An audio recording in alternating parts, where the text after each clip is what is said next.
Bienvenidos de nuevo a Entre Ceniza y Tiempo. Hoy os presento un vídeo singular y rebosante de enigmas, en el que juntos penetraremos los abismos más tenebrosos y cautivadores de las leyendas mexicanas. A través de los siglos, esta tierra ha sido cuna de relatos perturbadores que, de generación en generación, nos han hechizado con apariciones ultraterrenas, criaturas aberrantes y secretos que aún hoy erizan la piel. Preparaos, pues esta vez exploraremos múltiples leyendas enigmáticas y sombrías procedentes de diversas regiones de México. Desde espectros que merodean por callejones ancestrales hasta pasadizos condenados, hechiceras y jinetes fantasmales que desafían toda lógica. En las entrañas de la noche más abisal, cuando el velo de la oscuridad engulle el mundo y la luna, como un ojo espectral y desangrado, derrama su luz mortecina sobre caminos olvidados y ríos que susurran secretos ancestrales. Un lamento primordial rasga el éter como una daga forjada en el infierno mismo. ¡Ay, dónde están mis hijos! Es un grito que no es humano, sino el eco de un alma destrozada. Un vórtice de agonía eterna que arrastra consigo el hedor de la muerte y el regusto amargo del arrepentimiento.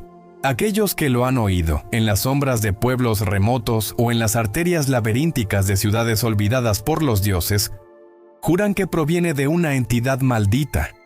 Una mujer cuya desesperación trasciende la carne y se clava en el espíritu como espinas de obsidiana. La llaman La Llorona, la reina de las sombras fluviales, guardiana de un tormento que devora generaciones. Una leyenda tejida en el tapiz sangriento de México, donde los antiguos espíritus aztecas se funden con los lamentos coloniales en un coro de horror eterno. Hace eones, en las brumas del tiempo prehispánico, cuando los ríos eran venas de la tierra y los dioses exigían sacrificios para apaciguar su ira, surgió en un poblado humilde, enclavado entre cerros que guardaban secretos mayas y toltecas, una doncella de belleza infernal llamada María. No era solo de una hermosura inmortal, era un hechizo vivo, un fuego que consumía las almas de quienes osaban mirarla.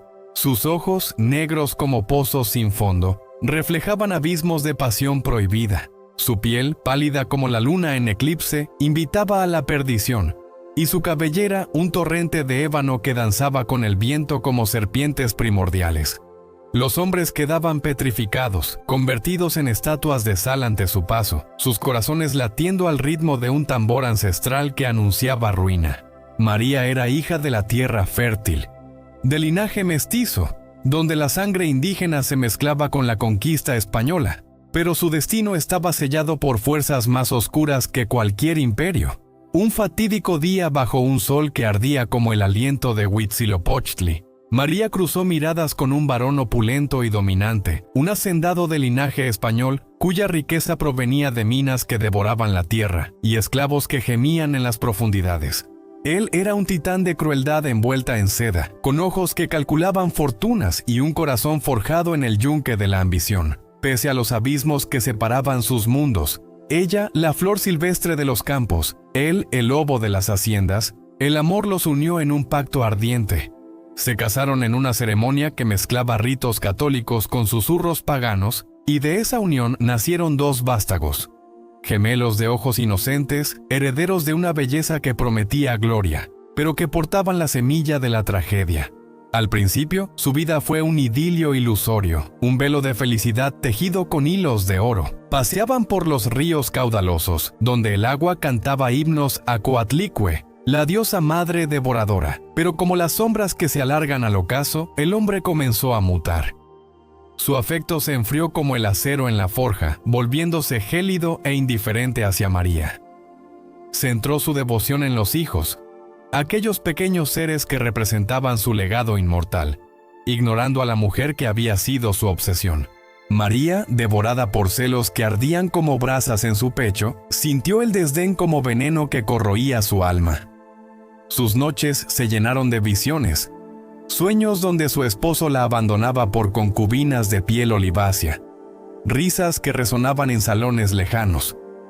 La pena la transformó en una cáscara hueca, un espectro vivo que deambulaba por la hacienda como un presagio de doom. Una noche de tormenta primordial, cuando los truenos retumbaban como los tambores de guerra de los antiguos guerreros jaguar. y el río se hinchaba con furia divina. María, cegada por una agonía que superaba lo humano, salió a vagar por las orillas umbrías. El agua lamía las rocas como lenguas de serpientes, y el viento aullaba profecías de sangre. De repente, en la penumbra, vio aproximarse un elegante carruaje tirado por caballos negros como la noche eterna, sus ojos reluciendo con fuego infernal. Dentro, su marido, envuelto en lujos robados, viajaba acompañado de una fémina joven, rubia y radiante, una rival cuya belleza era un insulto vivo a su sufrimiento. El impacto fue helado, un rayo que partió su espíritu en dos. La furia ancestral de las diosas traicionadas se adueñó de ella, un vórtice de rabia que borró toda razón. En un acto horrendo que desafiaba a los cielos y al inframundo, María, con manos temblorosas pero implacables, tomó a sus hijos, aquellos inocentes que dormían en sus brazos como ofrendas a Mictlán, y los llevó al río para lanzarlos a sus aguas tenebrosas. El chapoteo fue un trueno sordo, seguido de gorgoteos que se perdieron en la corriente voraz. Era su venganza, un ritual de destrucción para herir al hombre que le había arrancado el corazón. Pero en ese instante de locura, invocó fuerzas más antiguas. El río, guardián de almas ahogadas, aceptó el sacrificio con avidez. Al recobrar la cordura, como un velo que se rasga en la tormenta, María comprendió el abismo de su crimen. Las corrientes, negras como la tinta de los códices mayas, habían engullido a sus pequeños, sus gritos ahogados ecoando en su mente como maldiciones eternas. Corrió enloquecida por la orilla, sus pies sangrando contra las rocas afiladas, aullando al cielo que se burlaba de ella con relámpagos. Sollozaban nombres que ya no respondían, arañando la tierra como si pudiera excavar hasta el Xibalba para recuperarlos. Doblegada por una culpa que pesaba más que las pirámides de Teotihuacán, se arrojó al río, su cuerpo hundiéndose en las profundidades donde los espíritus de los ahogados la esperaban con brazos esqueléticos. Pero la muerte no fue misericordiosa. No otorgó reposo a María. En cambio, la condenó a un limbo épico, un purgatorio fluvial donde su espíritu, rebosante de remordimiento que ardía como lava volcánica, quedó atrapado entre el mundo de los vivos y el reino de los muertos. Los dioses antiguos, airados por el matricidio, la maldijeron. Su alma se convirtió en un espectro errante, una entidad de terror que vaga por los ríos y lagos de México, desde los canales de Xochimilco hasta los arroyos de los Altos de Chiapas. Ataviada en un vestido blanco empapado en sangre espectral con largos cabellos que velan un rostro demacrado por el sufrimiento eterno, ojos hundidos como tumbas boca abierta en un grito perpetuo, avanza pausadamente su presencia anunciada por un frío que congela la sangre y un hedor a podredumbre acuática. Desde entonces, en innumerables pueblos y urbes, la Llorona emerge en las noches umbrías, su lamento un himno de desesperación que rasga el velo entre dimensiones. Confunde a infantes con sus hijos perdidos, sus manos huesudas emergiendo de la niebla para arrastrarlos a las profundidades, ofreciéndoles un abrazo maternal que es en realidad una sentencia de muerte. Sus víctimas, atraídas por el llanto, se pierden en laberintos de agua y sombra, uniéndose a su cortejo de almas condenadas.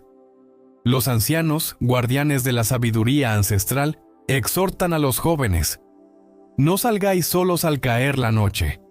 No os acerquéis a los ríos si oís aquel llanto horrendo, porque la Llorona no distingue entre culpables e inocentes. Su tormento es un vórtice que devora todo. ¡Ay, mis hijos! ¿Dónde están mis hijos? Ese grito resuena a través de los siglos, un eco épico de traición, locura y redención negada. En las leyendas se dice que solo un acto de piedad pura, una oración sincera o un sacrificio voluntario podría apaciguarla, pero nadie ha osado intentarlo. Porque tal vez, solo tal vez, en la próxima luna llena, su lamento sea el preludio de una nueva tragedia, y México, tierra de dioses caídos y espíritus inquietos, siga temblando ante la reina de las lágrimas eternas. En las noches sin luna, cuando el cielo se cierra como una tumba de obsidiana y el viento arrastra el polvo de los muertos por las calles empedradas de pueblos olvidados, un silencio denso cae sobre México. No es el silencio de la paz, es el de la espera. Los perros se esconden bajo las camas, los gallos se tragan su canto, y hasta las velas de los altares titilan como si temieran ser vistas. Entonces, desde los tejados de teja rota o desde el hueco negro de una ventana sin cristales, algo observa. No parpadea, no respira, solo espera. Le llaman la Nahuala, la cambiaformas de las sombras, la devoradora de infancias, y su nombre se pronuncia en susurros que se quiebran en la garganta. La historia comienza en una mansión, la que se erige aún en las afueras de San Isidro del Monte. Un cascarón de adobe y piedra que el tiempo ha devorado hasta dejarlo hueco. Sus muros están cubiertos de enredaderas que parecen venas negras, y las puertas cuelgan de sus goznes como lenguas de ahorcados. Nadie recuerda cuándo fue habitada por última vez, pero todos saben quién fue su dueña. Una mujer sin nombre, llegada en una carreta tirada por mulas ciegas durante una tormenta que duró 7 días. Vestía de luto riguroso, aunque nadie había muerto. Llevaba un velo que ocultaba su rostro, y cuando hablaba, su voz era un eco que no pertenecía a este mundo. Los primeros en desaparecer fueron los niños que jugaban al escondite en el cementerio. Al principio se pensó que se habían perdido en las barrancas, luego que los había llevado un coyote, pero los cuerpos nunca aparecieron, solo sus zapatos, uno aquí, otro allá, siempre limpios, como si alguien los hubiera colocado con cuidado. Los padres buscaban hasta el amanecer, llamando nombres que el viento se tragaba. Una madre encontró el zapato de su hija clavado en la puerta de la iglesia con un clavo de plata. Dentro había una pluma negra, larga y brillante, que olía a sangre fresca. La mujer de la mansión nunca salía de día. Solo se la veía al crepúsculo, cuando la luz se volvía del color de las heridas. Caminaba descalza, dejando huellas que no eran humanas. A veces de lechuza, con garras que arañaban la tierra. Otras de jaguar, profundas y silenciosas. Los perros la seguían hasta la verja y luego retrocedían, aullando como si hubieran visto al diablo. Un viejo curandero intentó bendecir la casa con agua de romero y sahumerios de copal. Regresó mudo, con los ojos blancos y las manos cubiertas de plumas que crecían de su piel como hongos. Murió 3 días después, balbuceando que había visto a la Nahuala cambiar. Su rostro se derritió como cera, y de sus órbitas brotaron ojos de búho que giraban en direcciones opuestas. Los rumores se volvieron certezas cuando encontraron el primer cuerpo. Era el pequeño Anselmo, de 7 años, colgado de un mezquite con las piernas cruzadas como si estuviera sentado en una silla invisible. Su piel estaba pálida, casi translúcida, y en su cuello había una marca. 2 círculos perfectos, como si algo hubiera succionado su alma a través de la carne. Pero lo peor eran sus ojos, abiertos, fijos en el horizonte, y dentro de cada pupila, una silueta diminuta de lechuza que parecía moverse cuando uno se acercaba demasiado. La Nahuala no mataba por hambre, mataba por recuerdo. Cada niño que se llevaba era un eco de algo que había perdido, algo que los vivos no podían comprender. Algunos decían que era una madre que había enterrado a sus hijos en vida durante una plaga. Otros, que era una bruja azteca que había hecho un pacto con Mictlantecutli para vivir eternamente, pero a cambio debía alimentar al dios de la muerte con almas puras. Lo cierto es que la mansión comenzó a crecer. Las paredes se alargaban por las noches. Los pasillos se retorcían como intestinos, y las habitaciones se multiplicaban hasta formar un laberinto donde el tiempo se detenía. Una noche, un grupo de hombres armados con machetes y escopetas decidió acabar con ella. Entraron al amanecer, cuando la niebla aún cubría el pueblo como un sudario. El líder era Don Refugio, un ex soldado que había perdido a su hija menor. Llevaba una cruz de plata y un frasco de agua bendita. Encontraron la sala principal intacta, una mesa larga cubierta de polvo, sillas volcadas, y en el centro un espejo roto que reflejaba no sus rostros, sino los de niños que lloraban sin sonido. Don Refugio levantó el machete para destrozarlo, pero el espejo se recompuso solo, y en su superficie apareció la mujer. No tenía rostro, solo un hueco negro donde deberían estar los ojos, y de ese hueco salían plumas que se convertían en dedos, en garras, en alas. El primer hombre en morir fue el que llevaba la linterna. Algo lo levantó del suelo sin tocarlo, y su cuerpo se dobló hacia atrás hasta que su columna crujió como madera seca. Los demás corrieron, pero las puertas se habían convertido en paredes. Los pasillos se alargaban infinitamente, y en cada esquina había un niño. El mismo niño, con la misma marca en el cuello, repitiendo «Ven conmigo», con una voz que no era suya. Don Refugio disparó hasta vaciar su escopeta. Las balas atravesaban las paredes y regresaban, incrustándose en sus propias piernas. Cuando intentó rezar, las palabras se le pegaron a la lengua como melaza. Solo uno regresó, el más joven, un muchacho de 16 años llamado Eladio. Lo encontraron al mediodía, sentado en la plaza del pueblo, con las manos cubiertas de plumas negras que se desprendían como ceniza. No hablaba, solo miraba al cielo, donde una lechuza gigantesca volaba en círculos perfectos. Cuando intentaron tocarlo, su piel se desmoronó, revelando un hueco donde debería estar su corazón. Dentro había un nido de plumas y huesos de pájaro. La mansión quedó sellada. El cura del pueblo la exorcizó con campanas y oraciones, pero las campanas se agrietaron y las oraciones se convirtieron en aullidos. Desde entonces nadie entra. Pero la nahuala no necesita puertas. Sale cuando la luna se esconde, cuando las nubes son tan densas que parecen manos que tapan el cielo. Se posa en los tejados como una sombra con alas, o camina entre las milpas con el sigilo de un jaguar. Los niños que se quedan fuera después de la oración sienten su mirada. 2 puntos de luz fría que se clavan en la nuca como agujas. A veces deja regalos. Un zapato pequeño en la puerta de una casa. Una pluma negra en la almohada de un niño. Una risa que suena como el crujir de alas rotas. Los padres saben lo que significa. Esa noche cierran las ventanas con tablas y rezan hasta que la voz se les quiebra. Pero la nahuala es paciente. Espera. Siempre espera. Porque no todos los niños desaparecen de inmediato. Algunos regresan. Caminan por las calles al amanecer, con los ojos vidriosos y las manos llenas de plumas. No hablan. Solo miran. Y cuando alguien se acerca, abren la boca y sale un sonido que no es humano. El aleteo de 1000 alas en un espacio demasiado pequeño. Luego se desmoronan, y de sus cuerpos brotan lechuzas que vuelan hacia la mansión, llevando consigo algo que brilla como una estrella caída. Si alguna vez caminas por San Isidro del Monte al anochecer y ves una sombra que no proyecta luz, no corras. Correr la atrae. Si escuchas el roce de alas en el silencio, no mires arriba. Mirar la alimenta.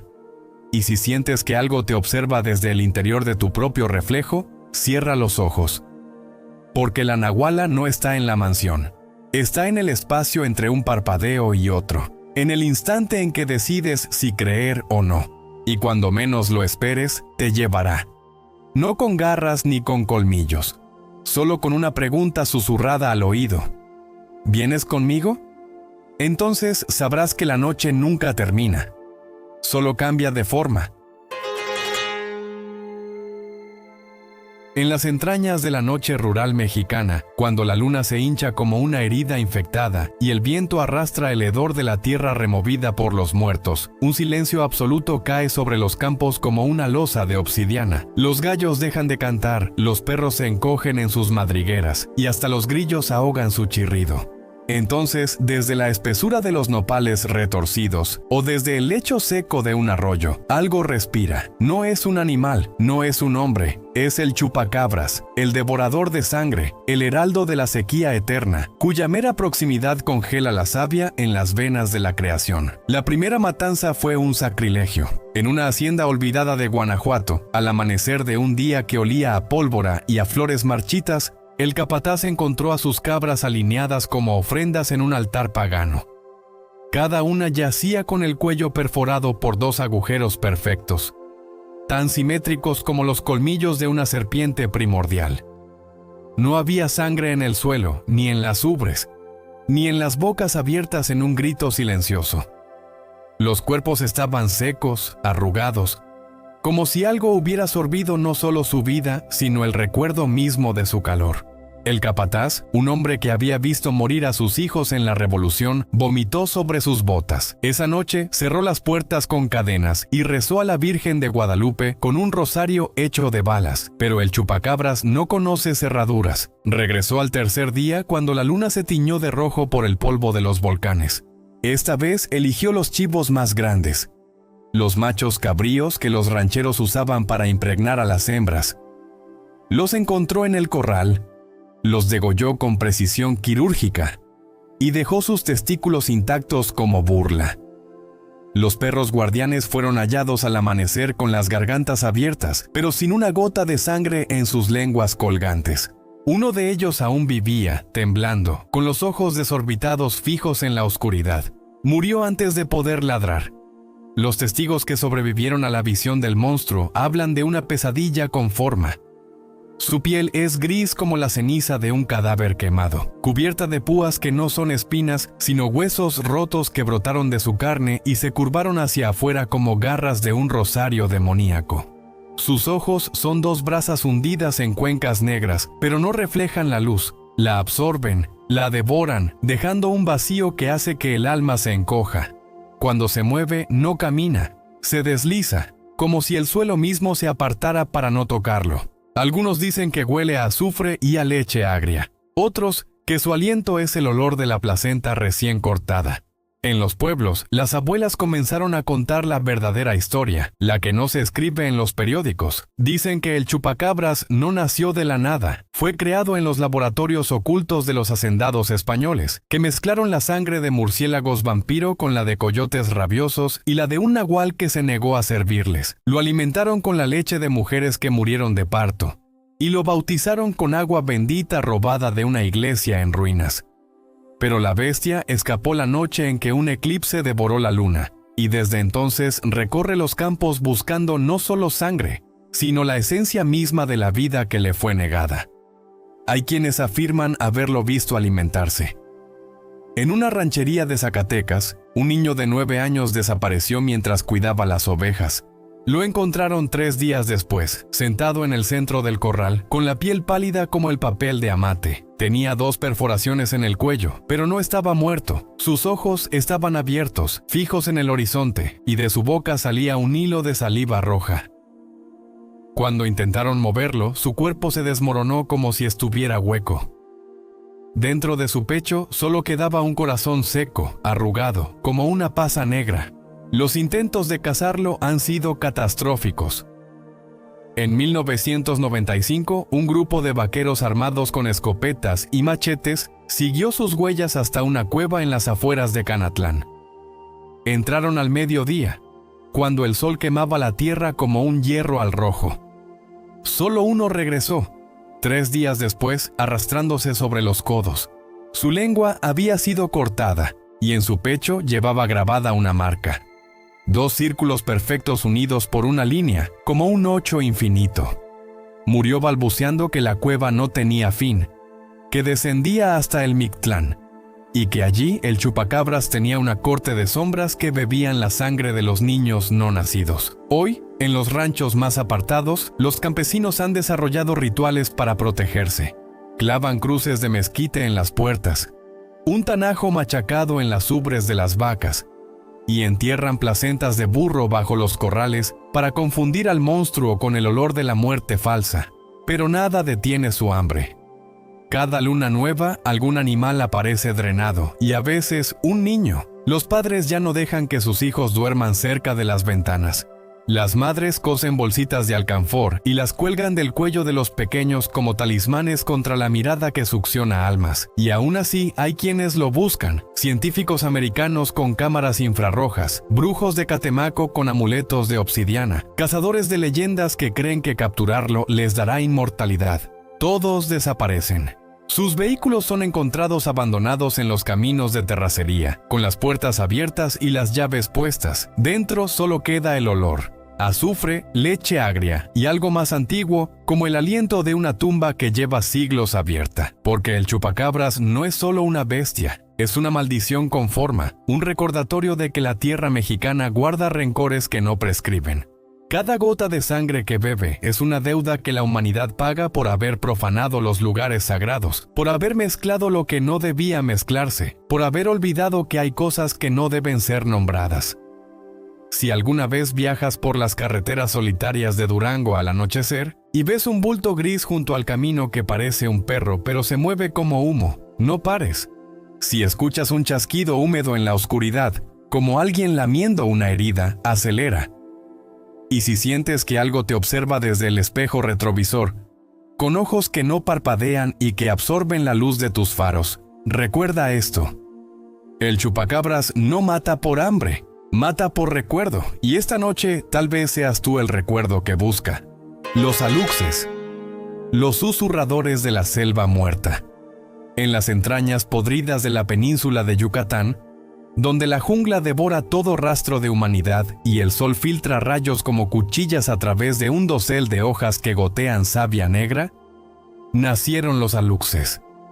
No de barro bendito, sino de la arcilla maldita mezclada con sangre de sacrificios olvidados, moldeados por chamanes que invocaron espíritus vengativos para custodiar las milpas. Estos seres diminutos, no más altos que un maíz tierno, tienen piel como corteza agrietada, ojos que brillan como carbones en una fogata agonizante y sonrisas que revelan dientes afilados como obsidiana. No son guardianes, son carceleros de la tierra, celosos hasta la demencia. Imagina adentrarte en la selva al crepúsculo, cuando el aire se espesa con el hedor a podredumbre y hongos que brotan como tumores. Un silencio sepulcral cae, los pájaros dejan de cantar, los insectos se callan, solo queda el crujido de ramas que no se mueven solas. Allí, ocultos tras raíces retorcidas que parecen dedos huesudos, los aluxes te observan. Su risa no es juguetona, es un gorgoteo gutural, como ahogado en lodo, que se clava en tu mente y te hace dudar de tu cordura. Los mayas antiguos los crearon para proteger cosechas, pero el pacto se torció. Un sacerdote traicionero robó un alux niño, lo encerró en una vasija y lo ahogó en aguardiente para robar su poder. El espíritu del pequeño se multiplicó, infestando a toda la horda. Ahora exigen ofrendas no por gratitud, sino por miedo.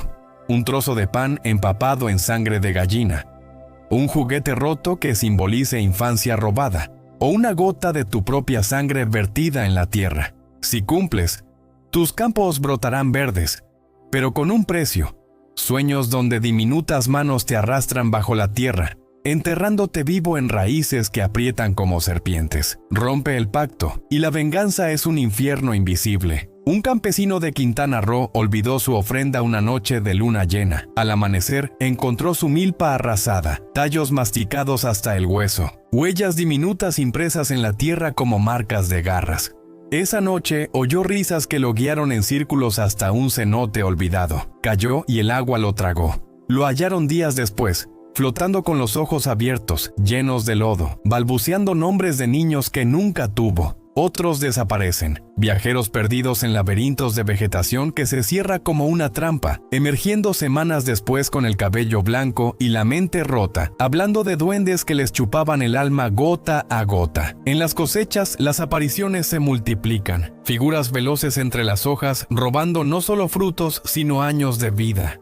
Un agricultor vio uno, un alux con el rostro de su hijo muerto, riendo mientras devoraba maíz crudo, sangre goteando de su boca.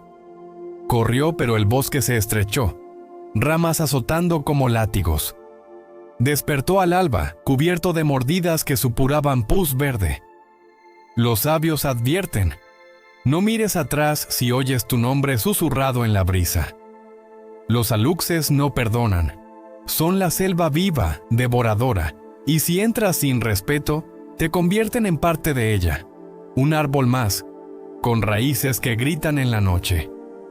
Pero la leyenda de los aluxes no se limita a advertencias susurradas en fogatas.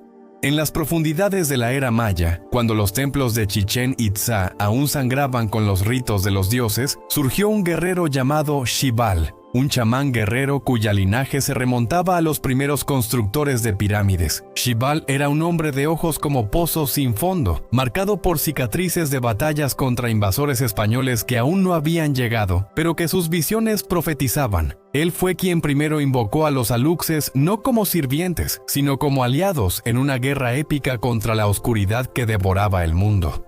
En aquellos tiempos, la selva no era solo un bosque, era un reino vivo, un ente primordial llamado Kaax, la bestia verde, que se alimentaba de almas perdidas. Kaax había despertado de un sueño milenario, enfurecida por los sacrificios que los mayas le negaban, y extendía sus tentáculos de enredaderas para estrangular ciudades enteras. Pueblos desaparecían de la noche a la mañana, tragados por raíces que surgían como serpientes del inframundo. Xibal, guiado por un sueño donde un jaguar negro le hablaba en lenguas olvidadas, descendió a las cuevas sagradas de Balancanché, donde el agua goteaba como lágrimas de piedra y el aire olía a muerte eterna. Allí, en la oscuridad absoluta, Xibal recolectó la arcilla maldita, tierra de tumbas profanadas, mezclada con la sangre de un rey decapitado cuyo cráneo aún susurraba maldiciones. Con cánticos que resonaban como truenos subterráneos, moldeó a los primeros aluxes. No eran meros guardianes, eran fragmentos de la ira de los dioses antiguos, infundidos con el espíritu de Xibalba, el inframundo maya donde las almas se pudrían en ríos de pus. Cada alux emergió de la arcilla con un grito que hacía temblar las estalactitas, sus ojos encendidos con el fuego robado de los volcanes dormidos. Al principio, los aluxes sirvieron fielmente. Marcharon como un ejército diminuto contra Kaax, tejiendo redes de raíces encantadas que atrapaban sus tentáculos, susurrando hechizos que marchitaban sus hojas venenosas. Xibal lideraba la carga, su machete forjado en obsidiana cortando a través de la niebla maldita que la bestia exhalaba. Batallas épicas se libraron en claros ocultos. Los aluxes, invisibles como sombras, mordían las venas de la selva, inyectando veneno de sus dientes que hacía pudrirse la carne vegetal. Kaax rugía, un sonido como el de 1000 árboles cayendo, y enviaba hordas de insectos devoradores y jaguares poseídos para contraatacar. En una noche de eclipse, cuando la luna se tiñó de sangre, Xibal enfrentó al corazón de Kaax, un árbol colosal, retorcido como un dios deformado, cuyas raíces se hundían hasta el núcleo de la tierra. Los aluxes formaron un círculo alrededor, sus cánticos un coro infernal que hacía sangrar los oídos. Xibal clavó su machete en el tronco, liberando un chorro de savia negra que quemaba como ácido. El árbol gigantesco convulsionó, derrumbando templos lejanos, pero al fin se doblegó, retirándose a las profundidades de la tierra para lamer sus heridas. La victoria fue pírrica. Los aluxes, expuestos al veneno de Kaax, mutaron. Su lealtad se torció como las raíces que habían combatido. El primero en caer fue el alux niño, el más puro, capturado por un sacerdote envidioso llamado Itzam, quien codiciaba el poder residual de Xibal. Itzam, un hombre de alma negra como la noche sin estrellas, robó al pequeño ser durante una ceremonia de gratitud. Lo encerró en una vasija de cerámica grabada con runas prohibidas y lo sumergió en aguardiente fermentado con hierbas alucinógenas, susurrando encantamientos para absorber su esencia. El alux niño gritó, un lamento que atravesó la selva como un viento helado, multiplicando su agonía en ecos infinitos. Su espíritu no murió. Se fragmentó, infectando a sus hermanos como una plaga espiritual. Los aluxes se volvieron oscuros, sus ojos ahora pozos de vacío que absorbían la luz. Abandonaron a Xibal, quien, en su vejez, vagó por la selva buscándolos, solo para ser traicionado. Una noche oyó su nombre susurrado en la brisa, un eco de su propia voz de juventud. Miró atrás, rompiendo la advertencia que él mismo había forjado, y fue arrastrado por manos invisibles a un cenote sin fondo. Su cuerpo nunca se encontró. Solo un eco de su grito persiste en las cuevas. Un lamento eterno. Desde entonces, los aluxes reinan como susurradores de la selva muerta. No protegen, devoran. En las ruinas de antiguas ciudades mayas, Como Cobá o Tulum, donde las piedras musgosas guardan secretos enterrados, los viajeros imprudentes sienten su presencia. Un arqueólogo moderno, atraído por leyendas de tesoros ocultos, excavó una tumba prohibida. Al remover la arcilla, liberó un enjambre de aluxes dormidos. Esa noche, la selva se cerró alrededor de su campamento. Sus compañeros desaparecieron uno a uno, arrastrados por raíces que surgían del suelo como tentáculos. Él sobrevivió, pero con la mente fracturada. Balbuceaba de diminutos guerreros que le obligaban a cavar su propia tumba, susurrando promesas de inmortalidad a cambio de su alma. En las milpas modernas, el pacto persiste como una maldición hereditaria. Familias enteras ofrecen tributos anuales, temiendo la ira que se manifiesta en plagas inexplicables o niños que enferman con fiebres donde sueñan con ser devorados vivos. Una joven de Mérida, descendiente lejana de Xibal, intentó romper el ciclo. Rechazó las ofrendas quemando los altares ancestrales. La respuesta fue inmediata. La selva invadió su hogar, enredaderas trepando por las paredes como venas pulsantes. En sueños vio al Alux niño, su rostro deformado por el ahogamiento, extendiendo una mano diminuta.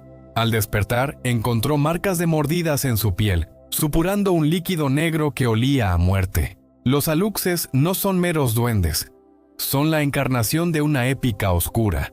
Guardianes traicionados que ahora custodian un inframundo verde. Su misterio radica en lo invisible. Susurros que manipulan el destino. Sombras que tejen trampas de ilusión. En la oscuridad de la selva, donde el tiempo se pudre y los espíritus caminan, ellos esperan. Si entras, ofrece tu sangre o conviértete en eco, pues en Yucatán la tierra no olvida, y los susurradores reclaman lo que les robaron. No solo cosechas, sino almas eternas, atrapadas en un ciclo de venganza que devora la luz hasta que solo queda la oscuridad absoluta.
En las profundidades olvidadas del centro de México, donde las montañas de Tlaxcala se erigen como centinelas ciclópeos envueltos en nieblas eternas y las aldeas de adobe se hunden en la tierra como tumbas prematuras devoradas por raíces voraces, acecha el Tlahuelpuchi.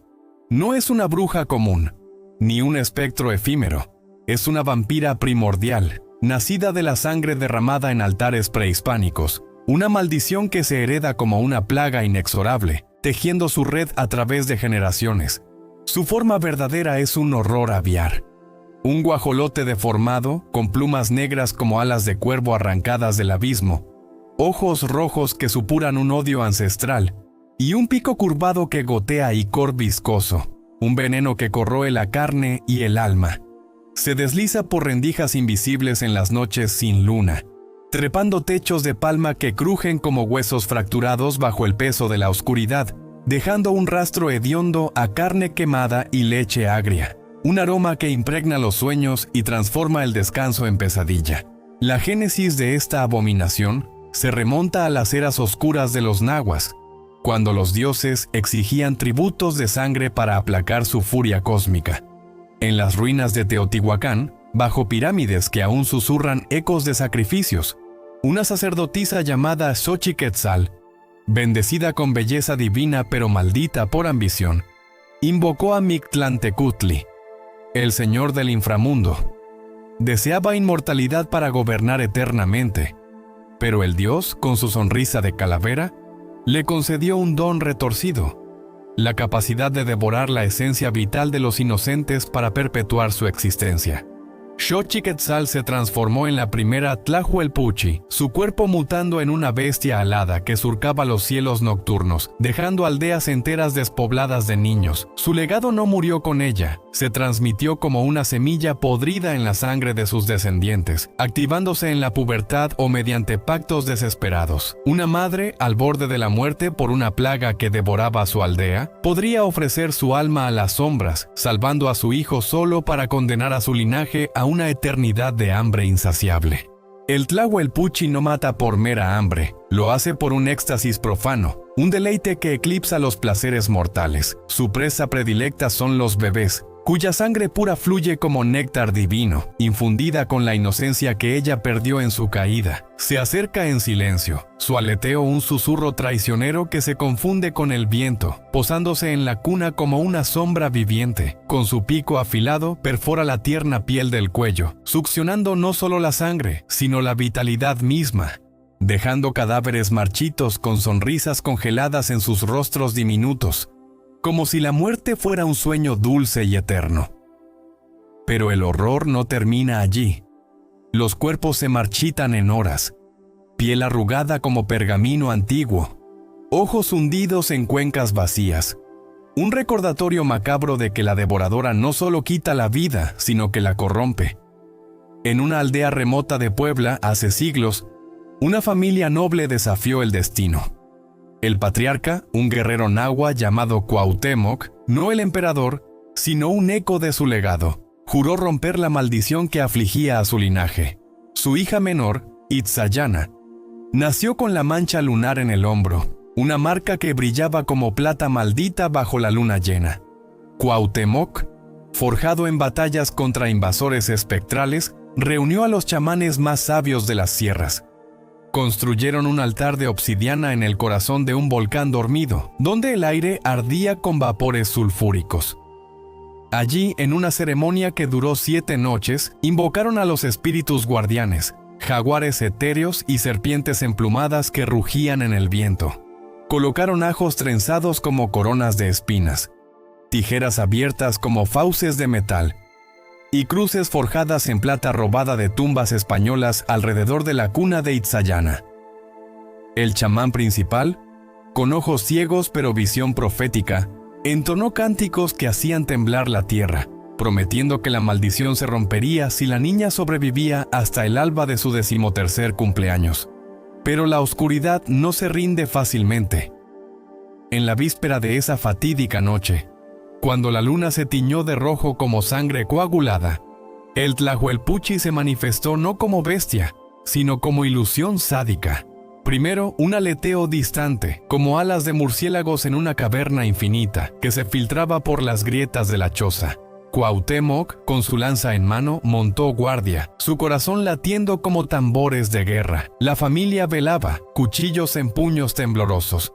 Pero el sueño traicionero los traicionó uno a uno. Itzayana despertó con un susurro en su oído. El nombre de su madre muerta, pronunciado con una voz que era a la vez cariñosa y podrida. Miró hacia la ventana y vio un guajolote posado en el alféizar. Sus ojos humanos, los ojos de su abuela, perdida en la maldición generaciones atrás, clavados en ella con un hambre voraz. El guerrero irrumpió, lanza en alto, pero el ave se disolvió en niebla negra que invadió la habitación como una noche llena de sombras. Poseyó a Cuauhtémoc, torciendo su mente con visiones de horrores, aldeas en llamas, niños gritando mientras sus cuerpos se desintegraban en plumas. En un trance demoníaco, el padre se volvió contra su propia hija, manos como garras estrangulando su cuello frágil. Itzayana, con la fuerza de la desesperación, clavó una tijera en su brazo, rompiendo el hechizo por un instante. Cuauhtémoc, recuperando el control, se cortó la garganta para expulsar al demonio, su sangre salpicando el suelo como una ofrenda final.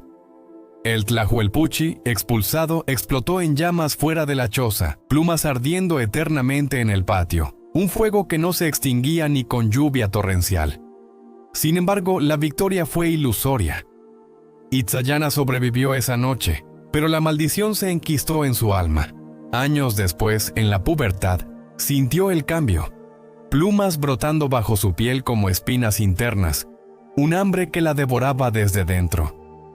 Se convirtió en la nueva devoradora, surcando los cielos en busca de inocentes. Pueblos enteros cayeron bajo su sombra. En Tlaxcala moderna, un escéptico médico, el Dr. Reyes, llegó a investigar las muertes inexplicables atribuidas al síndrome de muerte súbita infantil. Armado con ciencia y escepticismo, descartó las leyendas como supersticiones. Son solo coincidencias, proclamaba en asambleas, mientras madres aterrorizadas aferraban crucifijos. Esa noche, bajo una luna llena que iluminaba las calles empedradas como un faro maldito, un aleteo resonó en su ventana. Reyes, solo en su estudio, oyó el crujido de ramas como cuellos rotos fuera. Ignorándolo, continuó escribiendo su informe. Pero la sombra se alargó como una lengua hambrienta. Y el guajolote se materializó en su escritorio, pico goteando icor que corroía el papel. Reyes gritó. Pero el ave picoteó sus ojos con precisión quirúrgica, dejándolo ciego en segundos.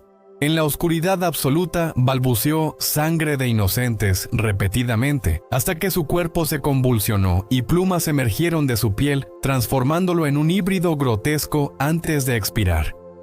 El terror se propagó como una epidemia. Comunidades enteras vivían en vilo. Madres velando con cuchillos afilados, padres construyendo trampas de redes y fuego. Pero el Tlahuelpuchi era astuto. Una inteligencia malsana forjada en siglos de cacería. Dejaba pistas deliberadas. Una pluma negra en la cuna, un rastro de ícor en el suelo, para torturar a sus víctimas antes del golpe final. En una aldea de Hidalgo, un joven chamán llamado Mateo, descendiente lejano de Cuauhtémoc, decidió enfrentar la épica oscuridad. Armado con reliquias antiguas, una daga de obsidiana bendecida en cenotes sagrados y un amuleto de jade que pulsaba con luz espectral, rastreó a la devoradora a través de visiones inducidas por peyote. Su búsqueda lo llevó a las entrañas de un bosque prohibido, donde árboles retorcidos formaban un laberinto de sombras vivientes. Noches de persecución, aleteos que lo guiaban en círculos, susurros que prometían poder a cambio de un sacrificio.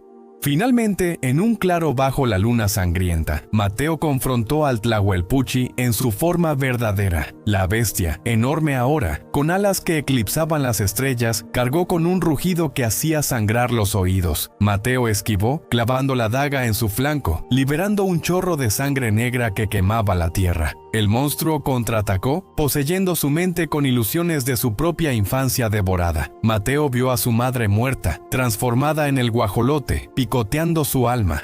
En un clímax de agonía, Mateo invocó el espíritu de Xochiquetzal, rompiendo el ciclo con un cántico que sacudió el bosque. El Tlahuelpuchi chilló, su cuerpo disolviéndose en plumas que volaron como una tormenta negra. Mateo cayó, exhausto, pero vivo. Sin embargo, la oscuridad persistía. En la aldea, un nuevo bebé nació con la mancha lunar.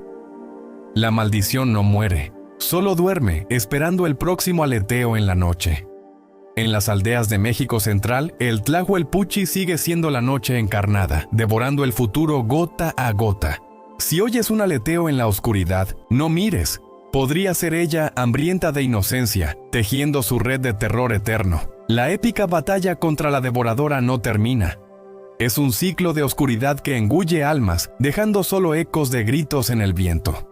La monja coronada. La novia de Cristo maldita.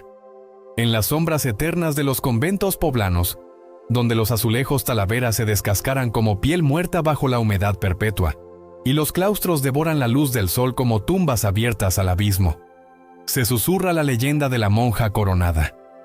Puebla, esa ciudad mexicana de ángeles caídos y cúpulas doradas, guarda secretos en sus muros centenarios.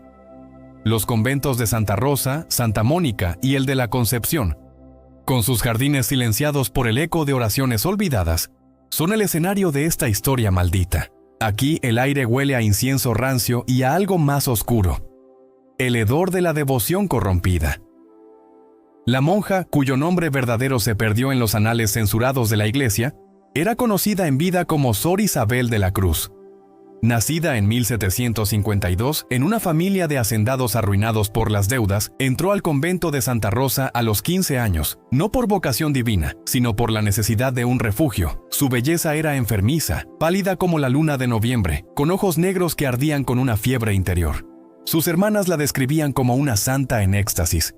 Pasaba horas arrodillada ante el altar, flagelándose con un cilicio hasta que la sangre teñía su hábito blanco.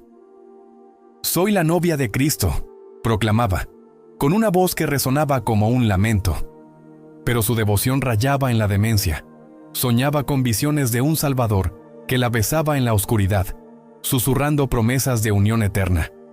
El confesor del convento, el padre Ignacio de los Dolores, era un hombre de ojos hambrientos y alma atormentada, alto y enjuto, con una cicatriz que le cruzaba la mejilla como un estigma divino. Había llegado de España huyendo de escándalos en Madrid. Al principio, sus confesiones con Sor Isabel eran rutinarias, pecados veniales de duda y envidia. Pero pronto, tras la reja de hierro que separaba sus almas, algo prohibido floreció.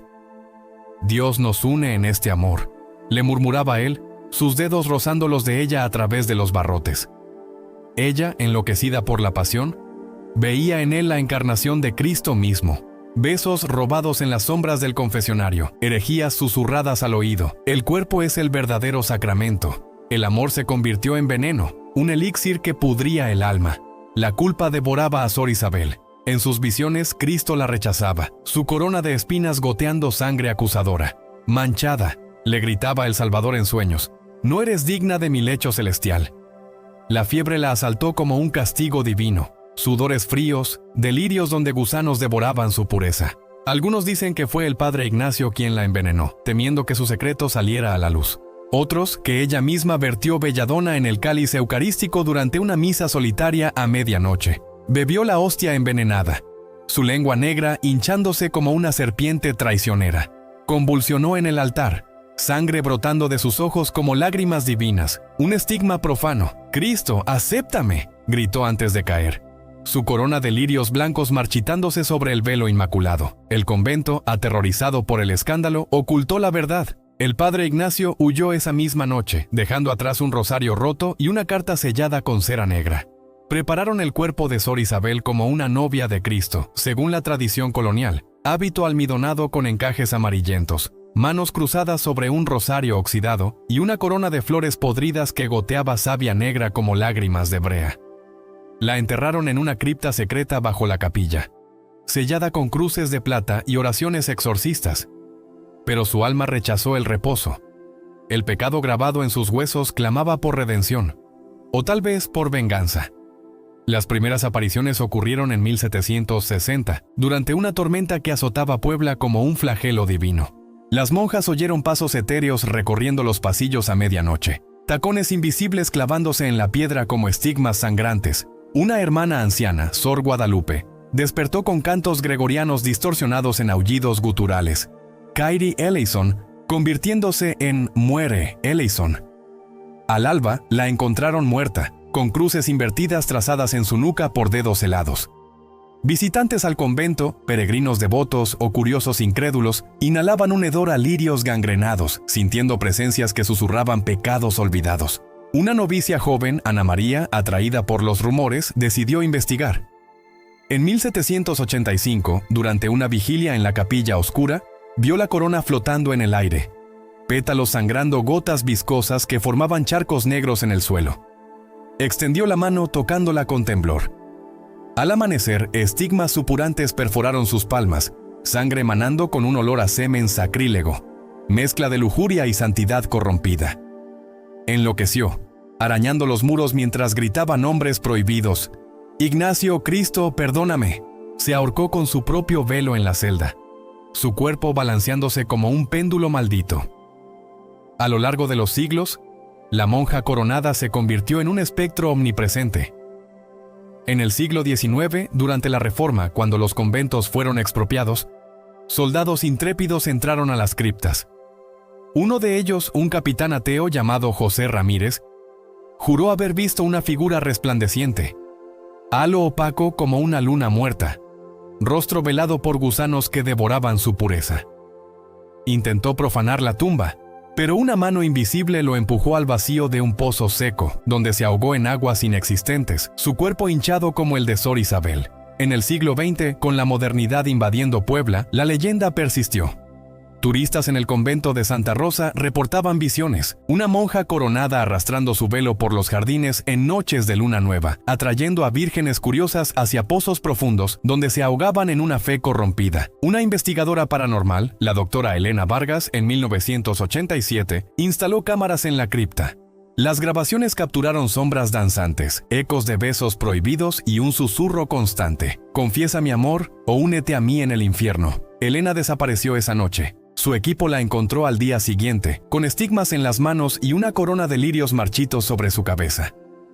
Hoy, en 2025, los conventos poblanos son museos turísticos, pero la monja coronada no descansa. Guías locales cuentan la historia a visitantes escépticos, advirtiendo: no toquen las coronas en las vitrinas, podrían sangrar. Una joven turista, María López, de 22 años, ignoró el consejo durante una visita nocturna al convento de la Concepción. Sintió un aliento frío en la nuca, dedos trazando una cruz invertida. Esa noche, en su hotel, soñó con un sacerdote de ojos hambrientos y una monja en éxtasis. Despertó con fiebre, su piel pudriéndose en manchas negras. Médicos diagnosticaron una infección rara, pero ella sabía la verdad: la maldición de la novia rechazada. La monja busca confesar el amor que la condenó al infierno o la maldición por romper votos eternos. Sacerdotes modernos sellan sus labios, quemando documentos antiguos para enterrar el escándalo.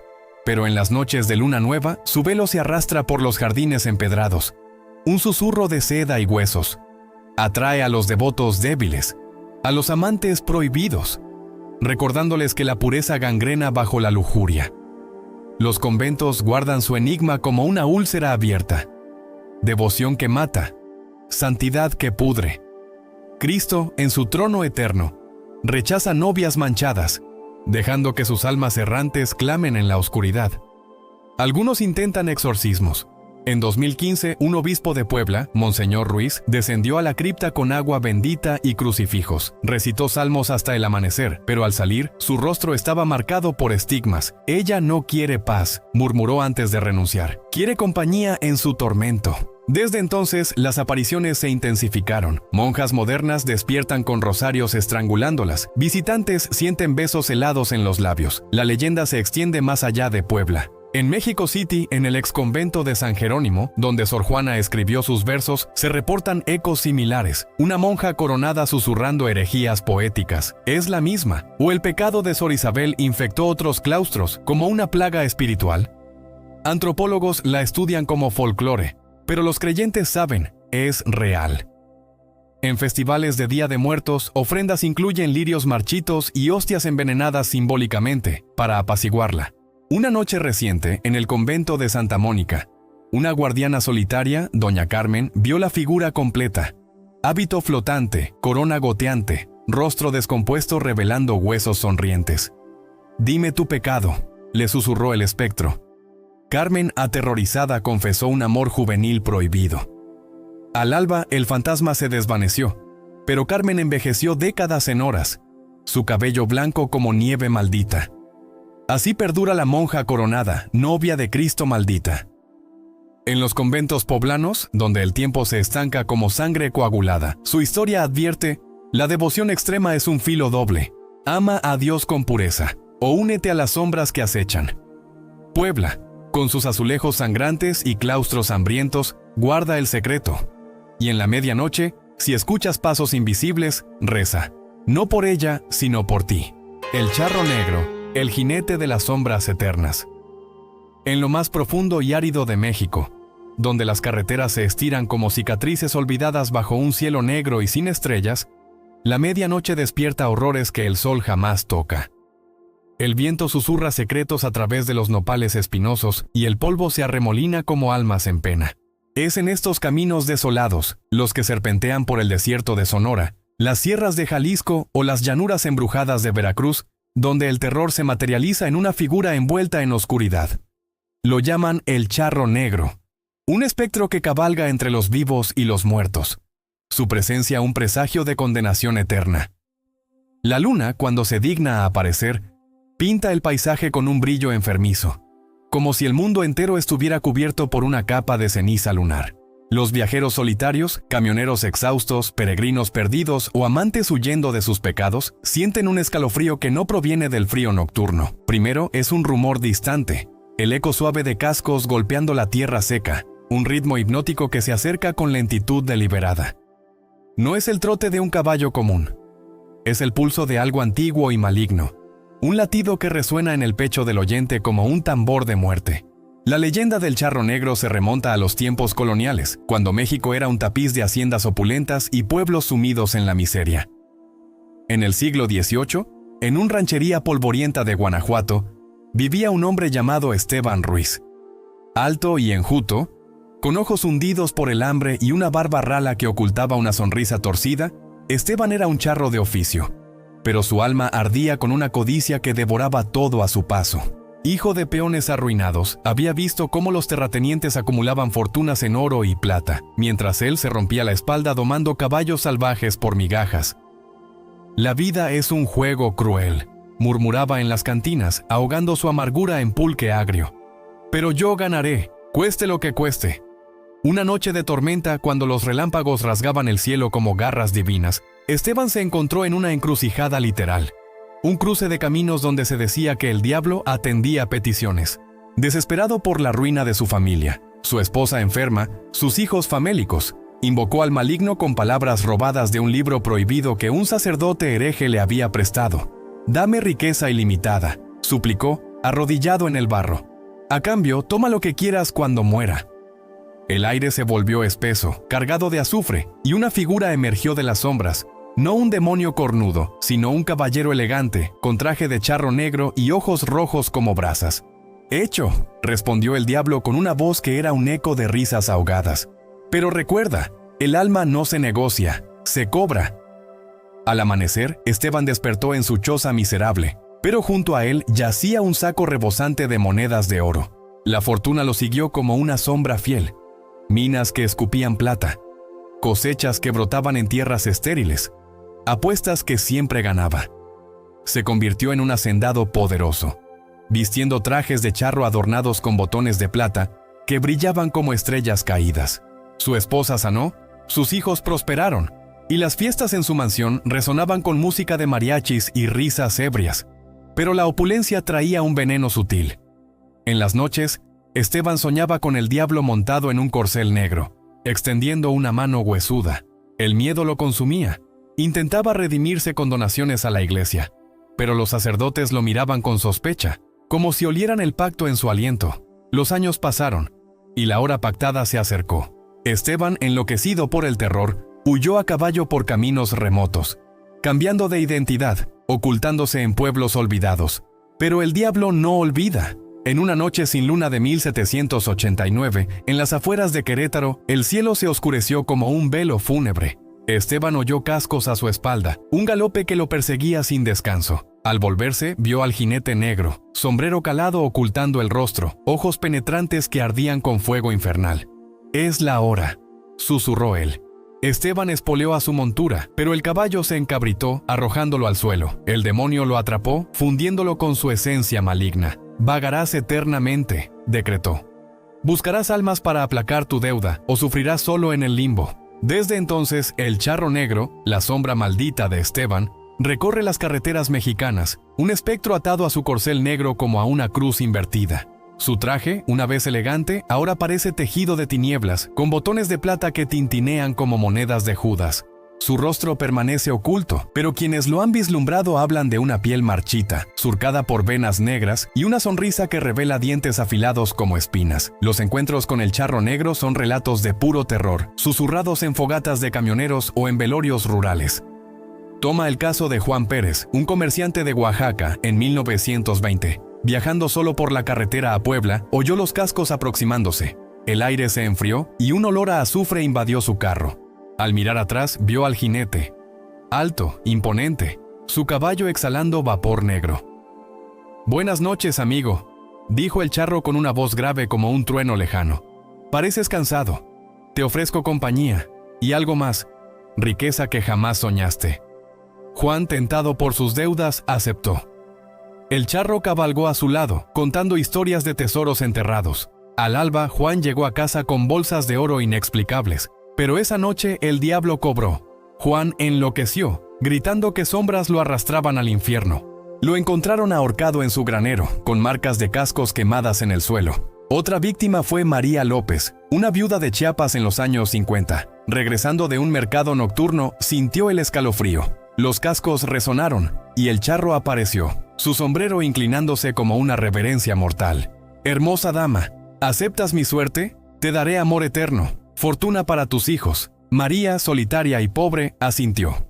Al día siguiente ganó una lotería imposible, pero pronto visiones la atormentaron. El charro en sus sueños, besándola con labios fríos, murió de un ataque al corazón, pero su cuerpo estaba cubierto de moretones en forma de herraduras. No todos caen en la trampa. En 1987, un estudiante universitario, Carlos Mendoza, ciclaba por las afueras de Tijuana. Los cascos lo siguieron y el charro surgió de la niebla. «Joven, únete a mí. Te ofrezco conocimiento prohibido, riqueza sin esfuerzo». Carlos, recordando las leyendas de su abuela, gritó: «Vete, demonio, no quiero tu pacto». El charro rió, un sonido amargo como el viento en un cementerio, y se desvaneció en humo negro. Carlos sobrevivió, pero juró que sintió dedos helados en su alma durante meses. En la era moderna, con autopistas iluminadas y GPS, uno creería que el charro ha desaparecido. Pero no. En 2023, una influencer de Ciudad de México grababa un video nocturno en la carretera a Guanajuato. Su cámara capturó los cascos. Al volverse, vio al jinete. «Sígueme en las redes del infierno», bromeó ella, pero el charro ofreció fama eterna, seguidores infinitos. Ana rechazó, pero su video se viralizó con glitches inexplicables, ojos rojos parpadeando en el fondo. Días después, sufrió un accidente fortuito, su auto marcado con huellas de cascos. El charro negro no discrimina, ataca a ricos y pobres, a inocentes y pecadores. Aparece en tormentas, en eclipses, en noches de luna llena que tiñen todo de sangre. Algunos dicen que es un guardián del equilibrio, cobrando almas codiciosas para mantener el orden infernal. Otros que es un alma en pena, desesperada por redimirse ofreciendo sustitutos al diablo.